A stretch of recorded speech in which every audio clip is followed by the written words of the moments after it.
Me, I never thought I'd be writing something like this, but I really need advice. I'm Lisa, 28F, and I've been married to Mark, 35M, for 3 years. We've been together for 5 years total. We met at a mutual friend's barbecue when I had just graduated college and started my first job as a graphic designer. Mark was already established in his career as a software engineer. He seemed so mature and put together compared to the guys I usually dated. Our relationship moved pretty quickly. Within 6 months, we were living together, and a year later, he proposed during a romantic weekend getaway. I was over the moon. My parents were a bit concerned about the age gap and how fast things were progressing, but I assured them Mark was different from my previous boyfriends. Up until recently, I thought we had a great relationship. We rarely fought and always seemed to be on the same page about important things.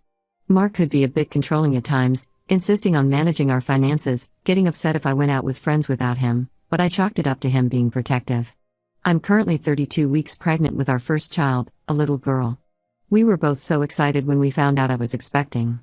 Mark has always wanted to be a dad and I've dreamed of being a mom. We spent weeks debating names and designing the nursery. Mark even talked about cutting back his work hours to be more involved. The pregnancy hasn't been easy though. I had terrible morning sickness for the first 4 months, losing nearly 10 pounds. Mark wasn't very sympathetic, often complaining about having to pick up my slack around the house. Things got better in the second trimester, but then at my 20-week scan, the doctor diagnosed me with placenta previa. For those who don't know, it's a condition where the placenta is covering the cervix. The doctor explained that it often resolves on its own as the uterus grows, but in my case it hasn't. She told us it could lead to dangerous bleeding if not monitored carefully. Because of the placenta previa, I was put on some activity restrictions starting at 20 weeks. Nothing too extreme at first, just told to take it easy and avoid heavy lifting or strenuous exercise. Mark seemed annoyed by this, constantly urging me to push through and stay active. He even signed us up for prenatal yoga classes without asking me first. At my 30-week appointment, the restrictions got a lot stricter. My doctor told me no sex, no vaginal exams, no heavy lifting at all, no standing for more than 2 hours at a time, and absolutely no high-impact activities like running or jumping. She stressed how important it was to follow these restrictions to avoid bleeding or preterm labor. I've been doing my best to follow all the guidelines.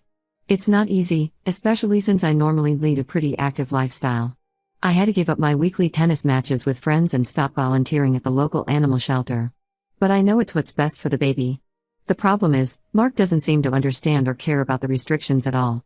He's been constantly pressuring me to have sex, getting frustrated when I say no, and trying to convince me that a little won't hurt. He even suggested that my doctor was being overly cautious just to cover herself legally. I've tried explaining the risks over and over. I've shown him the pamphlets from my doctor. I've had him come to appointments with me so the doctor could explain directly. Nothing seems to get through to him. He just keeps insisting that I'm being dramatic and that pregnant women have sex all the time. It's not just about sex either. Mark keeps trying to get me to do things I'm not supposed to, like help him rearrange furniture or go on long hikes. When I refuse, he accuses me of using the pregnancy as an excuse to be lazy. He's made comments about how much weight I've gained and how I'll need to bounce back quickly after birth. I've started to dread being alone with Mark. He's always pushing boundaries, trying to wear me down. Sometimes I give in to smaller things just to keep the peace. I let him talk me into going to a crowded amusement park for his nephew's birthday, even though standing in long lines for hours left me exhausted and in pain. Things came to a head last week. Mark had been badgering me all day about having sex. I was exhausted and emotional and just wanted to rest. But he wouldn't let up. He kept touching me and trying to initiate things, even after I said no multiple times. Finally, I snapped and yelled at him to leave me alone. He got angry and stormed out of the house. When he came back a few hours later, he acted like nothing had happened. He was all sweet and apologetic, bringing me flowers and my favorite takeout food. I was still upset but also relieved that he seemed to finally get it. We had a nice dinner together and I started to relax.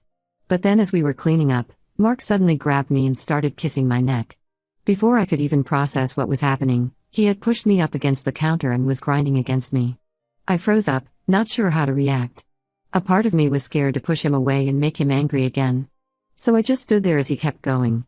Afterwards, I felt awful, physically and emotionally. I was cramping badly and spotting a little. I was terrified that something was wrong with the baby. But I was also scared to tell Mark or go to the hospital. I didn't want him to get in trouble or for anyone to know what had happened. I ended up calling my sister Amy, 32F, in tears. She came over right away and took me to the ER. Thankfully, everything checked out okay with the baby. But the doctor was very concerned about what had happened. She gave me a bunch of domestic violence pamphlets and strongly urged me to reconsider my living situation. I'm still in shock about everything. I never in a million years thought Mark would do something like this. He's always been so excited about the baby. I don't understand how he could put our daughter at risk like that. A part of me wants to believe it was just a horrible mistake and that he'll realize how serious it is now. But another part of me is scared of what else he might do. I'm staying with Amy for now while I try to figure things out. Mark has been calling and texting nonstop, alternating between apologies and anger that I abandoned him. He's threatening to come to Amy's house if I don't come home soon. I'm scared he might actually do it. I don't know what to do. I love Mark and I want our daughter to have her dad in her life. We've built a whole life together over the past 5 years. The thought of throwing that all away is heartbreaking. But I'm terrified of going back home. What if it happens again? What if next time it causes real harm to the baby? I feel so lost and alone. I don't have many close friends. Mark always said we should focus on each other rather than outside relationships. My family lives several hours away. Amy has been amazing, but I know I can't stay with her forever. I'm scared about potentially being a single mom. I don't make enough to support myself and the baby on my own. Mark has always handled most of our finances. I guess I'm looking for advice on what to do next. Should I try to work things out with Mark? Is couples counseling an option? Or do I need to start planning for divorce and single motherhood? Has anyone been in a similar situation? I'm desperate for any guidance or support right now. Thank you for reading this far. Update 1. Thank you so much to everyone who commented on my original post. I was overwhelmed by all the supportive messages and advice. I'm sorry it's taken me a while to update, a lot has happened in the past couple weeks. The night after I made my post, I started having really intense cramps and bleeding. Amy rushed me to the hospital where they discovered I was in preterm labor. Despite the doctor's best efforts to stop it, my daughter was born via emergency C-section at just 32 weeks and 4 days gestation. She's so tiny, only 3 pounds 11 ounces, but she's a little fighter. The NICU team has been amazing. She's currently on oxygen support and being monitored closely, but they're optimistic about her prognosis. It's been incredibly hard not being able to hold her or care for her myself. But I'm just so grateful she's alive and getting stronger every day. As for Mark, things have gotten complicated. He showed up at the hospital while I was in labor, having been called by the nurses before I could tell them not to. In the chaos and pain of the moment, I didn't have the energy to keep him out of the delivery room.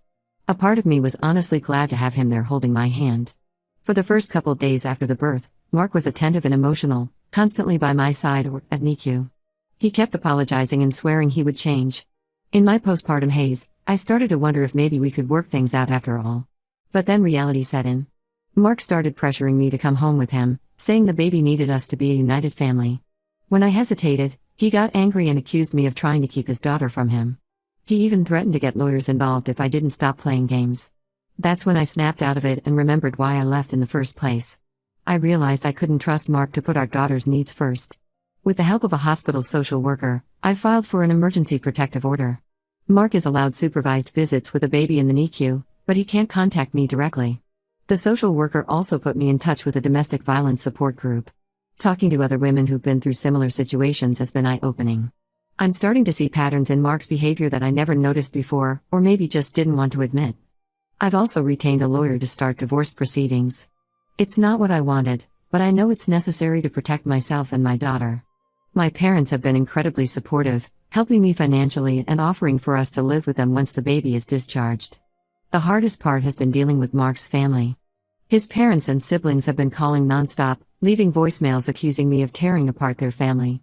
They are convinced I'm exaggerating or making up the abuse allegations. Mark's sister even cornered me in the NICU one day, begging me to give him another chance for the baby's sake. I'm trying to stay focused on my daughter and not let the drama affect my milk supply or bonding time with her.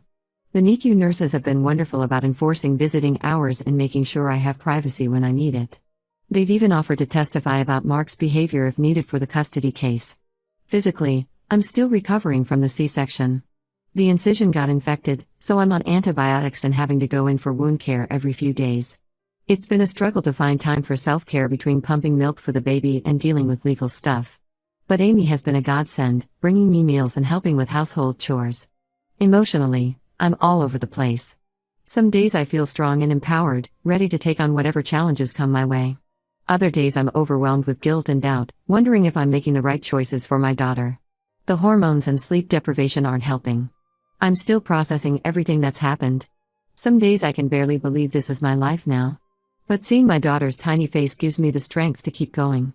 I know I'm doing the right thing for both of us, even if it's the hardest thing I've ever done. Thank you again to everyone who encouraged me to prioritize my safety and my daughter's well-being. Your words gave me the courage to take action when I needed it most. I'll update again once we're out of the NICU and settled somewhere safe. Update 2. It's been about a month since my last update. So much has changed, it's hard to know where to start. The good news is that my daughter Lily is doing amazingly well. She's up to 5 pounds now and the doctors are talking about discharging her soon. I've been able to start breastfeeding and do skin-to-skin contact, which has been incredible. I never knew I could love someone so fiercely. Unfortunately, things with Mark have gotten worse. He's fighting the protective order and custody arrangements tooth and nail. His lawyer is arguing that I'm mentally unstable and made up the abuse allegations. They're trying to paint me as an unfit mother who's using the baby to punish Mark. It's been absolutely brutal. Mark is telling everyone who will listen that I cheated on him and the baby isn't even his. He's turned most of our mutual friends against me. His family is harassing my parents, calling at all hours and showing up uninvited to try to see Lily. The stress has been unbelievable. I've had to start seeing a therapist to deal with the anxiety and PTSD symptoms. Some days I can barely eat or sleep. But I'm trying to stay strong for Lily's sake. My lawyer assures me we have a solid case. We have medical records documenting the injuries from Mark's assault, as well as the premature birth it caused. The NICU staff have all given statements supporting my version of events. And Mark's angry outbursts and erratic behavior aren't doing him any favors. Still, I'm terrified of what might happen in court. What if the judge believes Mark's lies? What if I lose custody of Lily? The thought of her being alone with him makes me physically ill. I'm doing my best to document everything and follow my lawyer's advice. But it's exhausting constantly being on guard, wondering what Mark will try next. He's been showing up at my parents' house unannounced, claiming he just wants to talk. My dad had to threaten to call the police last time. On top of all this, I'm trying to figure out how to support myself and Lily long term. I can't stay with my parents forever, and my maternity leave from work is almost up. I'm looking into daycare options, but the wait lists are insane and the costs are astronomical. I'm considering asking for a reduction in hours at work, but I'm worried about how that might affect my custody case. My friends from the domestic violence support group have been a lifeline. They've helped me create a safety plan and connected me with resources for single moms. One of them even offered to be a character witness if needed for the custody hearing. Despite everything, I'm trying to stay positive and focus on the little moments with Lily. Her first real smile, the way she grabs my finger when I feed her, the adorable noises she makes in her sleep. She's the reason I'm fighting so hard. Thank you all for your continued support and advice. It means more than you know. I'll update again once we have a court date and some more concrete news to share. Update 3. I know it's been a while since I last posted. The past few months have been an absolute whirlwind. But I finally have some positive news to share. After a long and grueling court battle, I've been granted full custody of Lily. Mark has been given limited supervised visitation rights, but only if he completes anger management and parenting classes. The judge cited the medical evidence of abuse and Mark's erratic behavior in court as key factors in the decision. It's an enormous relief, but I know the fight isn't over. Mark is already talking about appealing the ruling. And I worry about what he might do when he realizes he can't control me or Lily anymore. For now though, we're safe. Lily is thriving, she's hitting all her milestones and has the most adorable laugh. We're living with my parents while I finish my degree and save up for our own place. It's not always easy, but we're making it work. I've had to make a lot of adjustments. Balancing work, school, and single motherhood is challenging. There are days when I feel completely overwhelmed. But I'm slowly finding my footing and building a support system. My boss has been understanding about my situation and allowed me to switch to a more flexible schedule. I've also connected with a local single parents group that offers childcare exchanges and emotional support. Financially, things are tight. Child support from Mark helps, but it's not enough to cover all our expenses. I've had to learn how to budget and make sacrifices. No more impulse purchases or fancy dinners out. But seeing Lily happy and healthy makes it all worth it. I still have days where I struggle with anxiety and self-doubt. But therapy has been helping, and I'm slowly learning to trust my instincts again. Most importantly, I know I made the right choice in leaving Mark and protecting Lily. To anyone out there in a similar situation, please don't wait as long as I did to get help. Trust your gut if something feels wrong. You and your children deserve to be safe and respected. Thank you all again for the support and encouragement throughout this journey. I honestly don't know if I would have had the strength to leave without the advice I received here. You've made more of a difference than you know.